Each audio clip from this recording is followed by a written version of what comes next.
Hello po sa inyong lahat mga ka-crypto. Ako po si Pinoy Crypto Trader at sa video na ito ay atin mong pag-uusapan ang tungkol dito sa komento ni ka-crypto rito kung tinatanong po niya kung paano maglagay ng stop market sa spot trading. Yan, na mostly nagagawa sa futures trading. Yan, totoo po yan. Karamihan po na ginagamit natin sa mga futures trading or derivatives ay yung stop market or limit market or limit orders. Ayan, kaya ang tanong niya rito ay paano mag-set up ng take profit sa mga spot trading. Yan, sa spot trading naman ito. Kaya yan po ang ating pag-uusapan sa video na ito. Pero bago po tayo magpatuloy, ay nais ko lamang po munang bigyang linaw ang aking disclaimer kung saan ang nilalaman po ng video na ito ay hindi po ito isang financial advice. For education and information purposes lamang po ang layunin nito. Maliban po dito ay nais ko na rin pong magbigay pabala na wala pong kahit anumang group chat ang Pinoy Crypto Trader. At ayan, dito po tayo kay Binance. Ayan, magbibigay po tayo ng halimbawa rito kay Binance. Ayan, sabihin natin ay meron po tayong tatlong klase rito, yung limit, yung market, at saka stop limit. Unahin po muna natin yung market. Yung market ay makikita po natin dito yung kanyang price ay yung market at saka total. Ayan, ito lamang po yung pwede po nating ilagay dito, yung mag-input ng amount dito sa kanyang total at saka ayan, kasi yung market, ibig sabihin kung pag magbabay po tayo ng sa market price ay yung nakikita po natin dito. Ayan, nandito po. Ayan, nasa 42,710.19. Nandito po yan.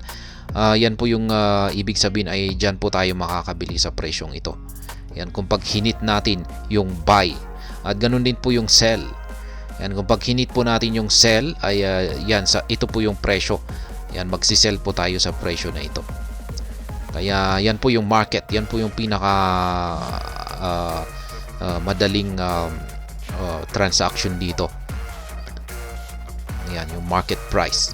Kasi hindi po natin kailangan na mag-set ng mga prices dito pagdating po rito sa market.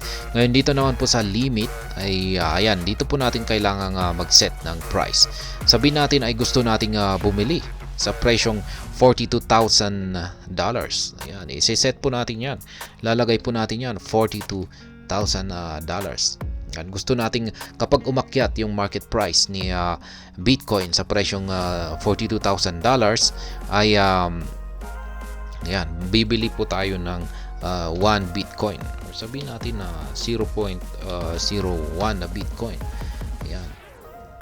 Ay ganyan po yung mangyayari. Kung pag umakyat yung kung pag nag-set na po tayo ng buy ay magkakaroon na po tayo ng pending rito. Pending order may ilalagay po rito. At kung sakaling umakyat po yung market price ni Bitcoin sa 42,000 ay diyan po mati-trigger yung ating buy. Yan, sabihin natin bumagsak po siya rito sa 42,000. Yan, dito po yan nasa mababa. Ayan, lagay po natin sa daily chart. Yan, mga nandito po yan 42. Lagyan na lang po natin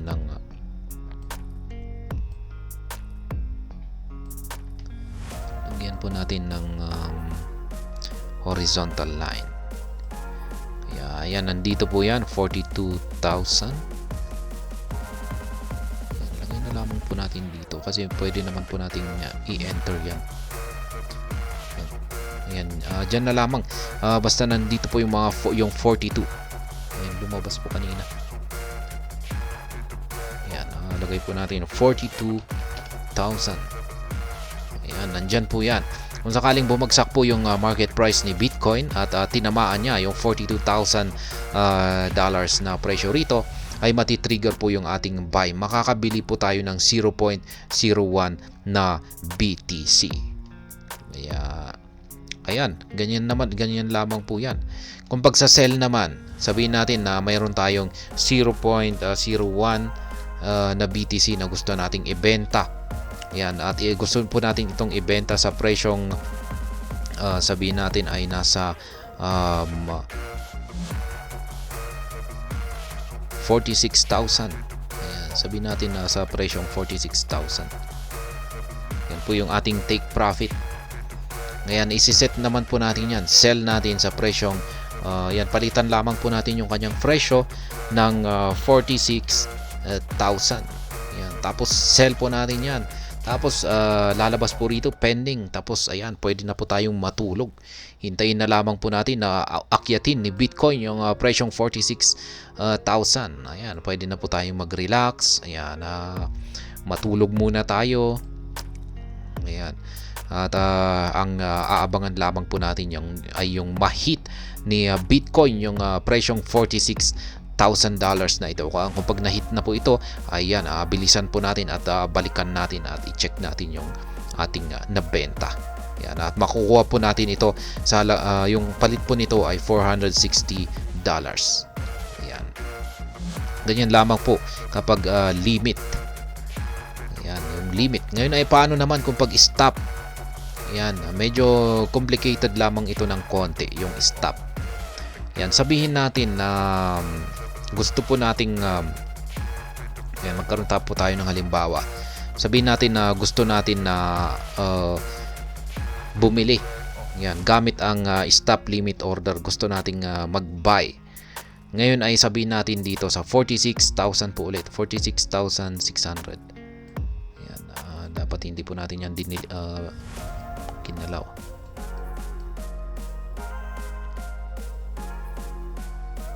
$46,600. Ayan. Diyan po ulit. Sabihin natin ay dito po pala kasi buy po pala. Sabihin natin gusto nating bumili. Siyempre sa mababang presyo. Gusto nating bumili sa 42,000. Ayan. Kasi sa tingin natin ay babagsak po ang market price ni Bitcoin sa mga susunod na araw. Kaya ayan, mabibili po tayo rito sa 42,000. Ayan, meron po tayong nakikita rito na apat. Ayan, tatlo po pala. Ayan, syempre gusto nating bumili ng 0.01 na Bitcoin.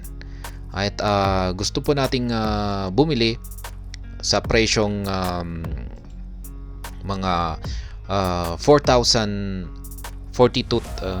Gusto nating bumili sa presyong 42,100. Ayan. Ngayon ay isiset naman natin ito sa 42,000. Ayan. Ang mangyayari po rito ay kung pag bumagsak yung market price ni Bitcoin at umabot po siya dito sa presyong $42,000 ay magbubukas po ng limit order itong si Binance sa presyong 42,100. Parang magbubukas po siya ng limit order dito na parang ganito po, 42,100. Yan. At iaabang po niya yan. Kung sakaling na-hit po yung 42,100 ay dyan na po talaga bibili. Dyan na po talaga mag-i-initiate yung ating buy order at makakabili po tayo sa presyong ito, 4,100 na presyo ng Bitcoin na 0.01. Kaya ganyan lamang po yung stop limit order. Ayan, mukhang ito lamang po ay magsiset ng limit order. Magbubukas po siya ng limit order. Kaya ayan, ganyan po. Pero ganito na rin po yan. Ayan, yung stop limit order ay halos ganito na rin. Ayan, kaya pwede namang talagang limit order na lamang. Direktang limit order yung ating bubuksan. Kaya yan, ganyan lamang po kasimple yung paglalagay ng mga pending order natin. At ayan, kung pinapanood po nyo yung aking mga technical analysis ay sa mga support at saka resistance line ko po ginagamit or linalagay yung aking mga limit order na ito. Ayan, kunwari kung pag may resistance line dito, ayan, sa 44,240, ayan, at meron akong nabili rito sa mga support line dito sa ibaba, ay ayan, ililimit, sell limit po yung gagamitin ko dyan. Lalagay ko dito sa 44,000 presyo. Ayan, tapos ililimit order ko po yan. Tapos ayan, hinihintay ko na lamang, nakaset po yan. Naka-pending order po yan, nandito po yan. Kaya maski ako ay nakatulog, ako ay tulog tapos tinusok ng isang candlestick, karoon ng fluctuation, ay triggered po yung aking sell. At ayan, ganyan lamang po. Kaya ayan, para kay ka-crypto rito na nagtanong, ayan, sa paglalagay ng ayan, stop market, ayan, limit order po ang tawag dyan sa mga spot trading. Tayo hanggang dito na lamang po tayo sa video na ito. Sana po ay inyong nagustuhan ang aking paliwanag dito. Kung inyo po itong nagustuhan ay pakiclick lamang po ang like button nito. Para naman po sa mga bago lamang dito, kayo po ay aking inaanyayahan para mag-subscribe. Pakiclick na rin po ang bell icon nito dahil ito po ang siyang magsisilbing notification nito sa mga bago kong videos na akin pong ina-upload sa aking YouTube channel na ito. Marami pong salamat sa panonood. Ingat po tayo lagi at God bless po sa ating lahat.